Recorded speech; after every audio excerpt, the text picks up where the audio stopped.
Hi, welcome back to the basement. I'm Steve Lewis. We happen to be having a snowstorm here as I'm recording this, and I can't think of anything I would rather do on a day like this than stay in, maybe order a pizza, and talk about the Beach Boys. This will be the 50th weekly episode of the Beach Boys Basement, so we're coming up on a year since it was launched on YouTube, and I really want to thank you guys for all the great comments and all the support. It has really meant a lot to me, and this has been a blast. I want to do a two-parter next, so it seemed like this would be a really good opportunity to discuss some of the comments and some of the great information that I've gotten from viewers over the last few weeks or a couple of months or so.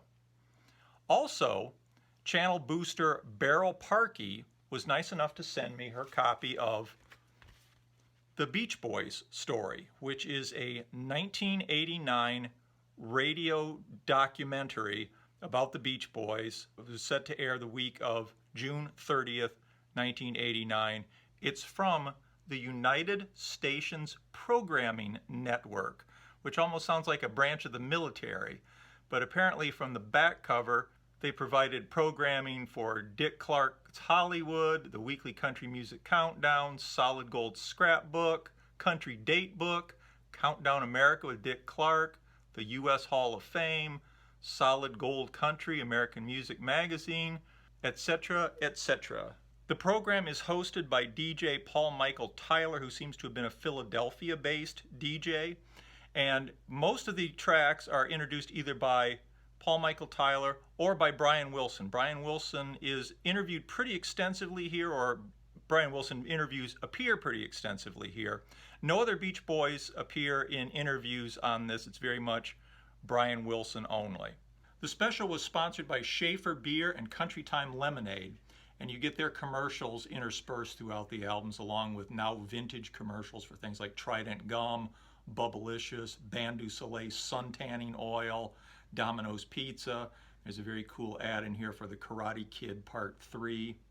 And in addition to the Beach Boys hits being presented sort of chronologically with Brian Wilson introducing them, you also get Brian Wilson related Jan and Dean hits, Surf City, Drag City, Dead Man's Curve, and New Girl in School. Later on when you get into the 70s, you get Chicago's Wishing You Were Here, which, as they say, features backing vocals by some of the Beach Boys. Additionally, you get two tracks from Brian Wilson's solo album, which was relatively new in 1989. You get Love and Mercy and Nighttime, which kind of surprised me that they included that one. Of course, it winds up with Kokomo, and they talk about the Beach Boys' next step is that they plan to release an album of their recent soundtrack work with some new tracks, which we know ended up coming out a very short time after as the Still Cruisin' album. It's a really interesting listen, although it's certainly a cursory documentary. There's nothing really in depth here as you'd expect. They talk about things early on, like the fact that Brian Wilson wasn't really a surfer and he was heavily influenced by the Four Freshmen, things that we all know quite well. It is kind of interesting to see how they present things, especially as time goes by, they get into the later years. Of course, they're trying to keep this upbeat and positive, so they don't go a lot into scandals and problems. They talk about the fact that after Pet Sounds and Good Vibrations, Brian began work on an album called Smile that never came out. That's all they say about that. They say that Beach Boy Dennis Wilson passed away in December 1983 in a drowning accident. They also mention that at a certain point, Brian Wilson had some problems with drugs and began his recovery under the care of Dr. Eugene Landy. Not surprisingly, Brian Wilson's later comments center around the importance of good nutrition. It's a really interesting collectible. Beryl, thanks very much for sending it to me. I really have enjoyed listening to this and getting a chance to review it. For anybody that's interested in it as a collectible, you might want to make sure that you get it with this little card that the DJ was supposed to fill out, or the radio station was supposed to fill out, to verify that they had played the record in its entirety, presumably so USP could get paid for the advertising. And before we move on, I would be remiss to not talk a little bit about this cover picture. I don't know if you remember several years ago when there was a woman in Spain who tried to retouch a Jesus portrait with disastrous results. Well, it looks to me as if she went to work on this 1984 publicity still of the Beach Boys. I don't know how they managed to do what they did to this thing. I mean, Brian comes off probably the best. He just looks like he has a broken nose. But Mike Love's eyes seem to be facing forward, and his nose and mouth seem to kind of be in profile. Al looks like he's had most of his face sanded off. Carl looks like some insane, evil Muppet version of Carl. And Bruce comes off the worst. He looks like he's been crossed with E.T. somehow. Moving along, viewer Matthew Pulaski posted a very detailed chronology back on episode 12, The Beach Boys' Smiley Smile and Laid in Hawaii, in which he details the transition between the Smile recordings and the type of sound that we get with Smiley Smile. It's a really interesting read if you get a chance. If you haven't checked it out yet, check that out back on episode 12. More recently, DJ Lee commented about Mike Love's supposed dislike of Van Dyke Park's lyric, "Over and over the crow cries uncover the cornfield," from Cabanescence. According to Van Dyke Parks recently, DJ Lee points out, Van Dyke says that Mike was just questioning the meaning of the lyric, and Van Dyke said, well, he didn't know himself. Well, I've heard this conversation presented a couple of different ways. I know it's been presented like that recently. Earlier on, it seems like Mike Love was saying it with a kind of a, what is this crap attitude? And Van Dyke's response that he didn't know what it meant was more like, I don't need to explain myself to you, use my lyrics or don't, but I'm not going to explain myself. Not really sure how it went down, of course. In a 1976 interview with Van Dyke Parks that appears in the Beach Boys: An American Band documentary, Van Dyke seems a little hot about it. Certainly not as cool as he does at later times. So who knows how it went down, but anyway, it's all history. And of course, I've been wrong about Mike Love before. Joel Goldenberg pointed out that the recording that we've heard in which Mike Love disses Heroes and Villains and calls it a nuclear bomb of a record was actually scripted by Brian Wilson for Mike to read. It was not just Mike going off on Heroes and Villains. And somebody sent me a link, and I looked for it, and I want to give you credit, and I'm really sorry I couldn't find the link, and I couldn't find who sent this to me, but somebody sent me a link of a second take of Mike doing that dissing Heroes and Villains recording, which proves two things when you hear the second take. One, it was scripted. It was definitely not Mike Love just going off. And secondly, in that version, you can hear the band and I think Brian laughing, and it comes off a lot differently. It comes off as this self-effacing goof that the band is putting on, not this harsh thing that Mike is saying about Heroes and Villains. So to hear that second recording really puts that first recording in context, and I really want to give you credit, whoever sent that to me. It's very interesting to listen to. Please let me know. I'd love to give you credit on that. Sorry that I can't find it. One last comment on the subject of Mike Love. I really enjoyed Johnny G's comment that Mike gets a bad rep for not being a nice guy. But if Mike Love was in the Rolling Stones, he'd be the nicest guy in the band, and I thought that was really putting things in perspective. In episode 47, the Beach Boys 1969 Part 1, I talked about the fact that Do It Again, the single, seemed to have this reputation of having saved the Beach Boys' career, when in fact it only went to number 20 in the US, and Darlin' had gone to 19 earlier in the year, so I couldn't really understand why it had that reputation.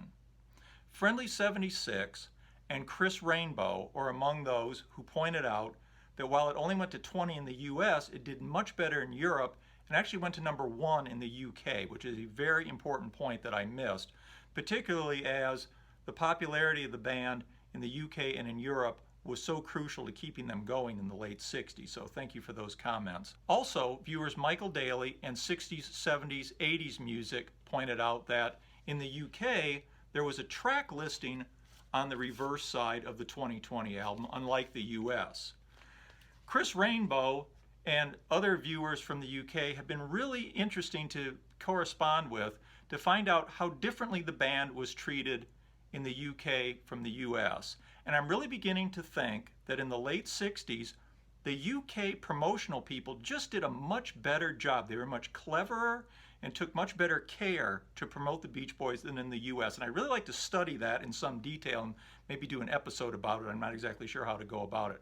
But I really appreciate those comments from the UK, particularly Chris Rainbow. Always love to hear from you. From episode 44, the Christmas special, I was really delighted with the comment from Scott Kennedy that We Three Kings and Merry Christmas Baby are his two favorite tracks off the Beach Boys Christmas album, which I said were my two, well, not least favorite, but toward the bottom. I really enjoyed hearing that for some reason. I guess I like the fact that those tracks are loved, and I really enjoy getting a different perspective on these songs from people.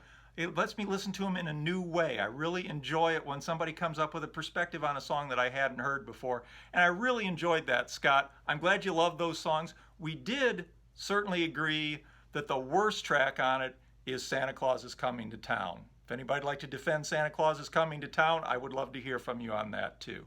Thanks, Scott, for those comments. The comments that I got on episode 43, the Beach Boys 50th reunion tour, have largely just made me more sorry that I didn't see the shows and envious of those who did. People like Giggins, Friendly 76, DJ Kenter. Outlaw Rickenbacker wrote a really nice review of one of the shows with a lot of interesting detail. Thanks for that, Rick. Appreciate it. John Savala saw him at the Hollywood Bowl. Doodles and Drawing saw the show in Denmark. Wrong Crowd saw the show in Australia. Scott Kennedy was at that Beacon Theater show in New York where John Stamos sang Forever when the Dennis video malfunctioned, and he confirmed that it was really well received by the crowd and didn't seem phony at all, which I was really glad to hear. So thanks for those comments, Scott. Joel Goldenberg saw the show in Montreal on the night of Brian's 70th birthday, and Dan Steely saw him in New Jersey on Bruce's birthday. Martin Steele added a really cool link to a video of his son Paul, who's a very talented musician and a great vocalist, doing an impromptu version of Surf's Up in a pub with Beach Boys band members Nelson Bragg, Scott Bennett, and Probin Gregory. You should really check that out. It's a beautiful rendition, and the fact that it's kind of ramshackle and impromptu in this pub makes it all the better. It's really cool. Thanks for sending me that, Martin. I really enjoyed it. And then Michael Daly saw them the last night of the tour at Wembley, where they played 57 songs. They played 61 apparently the night before in London. They finished out at Wembley with what sounds like a great show. So envious that you were there, Michael. If I ever get a chance again, I will not miss the Beach Boys reunion if they do a 60th, which seems unlikely, but you never know. Anyway, thanks very much for those comments. Back on episode 41, the Beach Boys album covers, part 5, Hayden Osborne commented that he had actually talked to Beach Boy manager promoter Fred Vale, who told him that he actually wrote the blurb on the back of the Sunflower album that was signed by Mo Austin, something that I find all too believable. And, you know, now knowing about it, reading it, it actually kind of sounds like Fred Vale. Thought that was very interesting. Thanks for those comments, Hayden. And Boyd Productions Group pointed out that the very extensive technical notes inside the Surf's Up album are actually a goof on Steve Desper's very detailed notes from the Surf's Up album. And I feel really kind of stupid that I didn't figure that out, especially when they talk about things like long-lasting flashlight batteries. Because if you remember batteries in the early 70s, a long-lasting flashlight battery would have had a life of, what, 8 minutes, something like that. Boyd Productions Group also pointed out that the reference to DC 4561414 is the switchboard number for the White House in those days. Thanks very much, Boyd Productions Group, for those comments. Really appreciated them. Also on the episode Beach Boy Album Covers Part 5, which was episode 42, we talked about the fact that Pet Sounds had been coupled with Carl and the Passions for release in the U.S., and how much I disliked the fact that they had done that. JBVE 2006, who runs the great Beach Boys 101 Facebook page, recently did a post about this, which is really good. I urge you to check out his page and also that particular posting. And Outlaw Rickenbacker pointed out something that I'd forgotten.